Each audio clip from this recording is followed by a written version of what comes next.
President Donald Trump wants to sign his sweeping domestic policy legislation by Independence Day on Friday. Its fate is uncertain right now. Democrats are united in opposition. Most Republicans are united in support of the bill.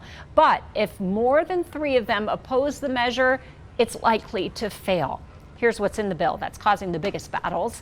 The multi-trillion-dollar spending package would lower federal taxes and increase spending for the military and border security, but it makes deep cuts to government-backed programs like Medicaid and food stamps. A proposal to sell public lands was in the bill, but it was taken out this weekend. Colorado congressmen on both sides of the aisle celebrated the provision's removal, and they're not alone. Colette Bordelon with Scripps News Group in Denver is listening to people in the community now relieved, and she breaks down why this provision got the boot. A classic Colorado weekend. I just really enjoy the trails and I try to get the most out of them.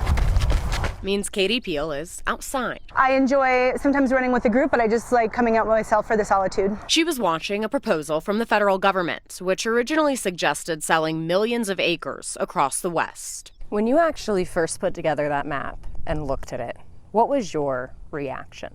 That's a lot of land out there that could be in the crosshairs. Peter Horgan with the Outdoor Alliance made one of the maps showing what land could be open for proposed sale in the Senate budget reconciliation bill. It was definitely shock and awe seeing that first map, and I think that's what made it go viral so quickly, and it spread like wildfire. That seems to be the justification for selling off public land, is to address the housing crisis and create more inventory to build on. That map was posted on June 17th and at the time included both Bureau of Land Management and Forest Service land.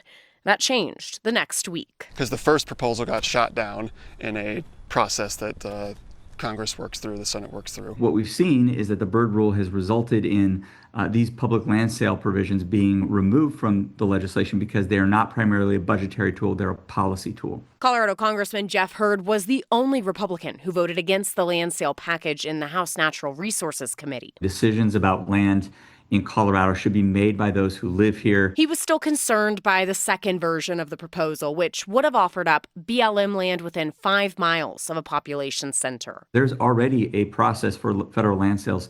If we're going to be talking about this, let's go through that regular process. Utah Senator Mike Lee was behind the proposal to sell public lands. He released this statement on Saturday night, saying he was unable to secure clear, enforceable safeguards to guarantee the land would be sold to American families. And for that reason, Lee says, he decided to withdraw the federal land sale provision from the bill. This has been a fight for decades. This has been going on a long time. And we continue to see wins. With that idea now officially out of the big, beautiful bill. It was a relief, and hopefully that maybe a lot of people contacting their legislators made a difference. And with Peel saying there's no place like a trail in Colorado. Colette Bordelon, Scripps News Group. Colette, thank you. Today, the city began work to improve a really popular bike trail in Colorado Springs. We're talking about Sinton Trail. It is specifically for the trail between Holland Park Boulevard and North Chestnut Street. The area is west of I-25 and south of Garden of the Gods Road.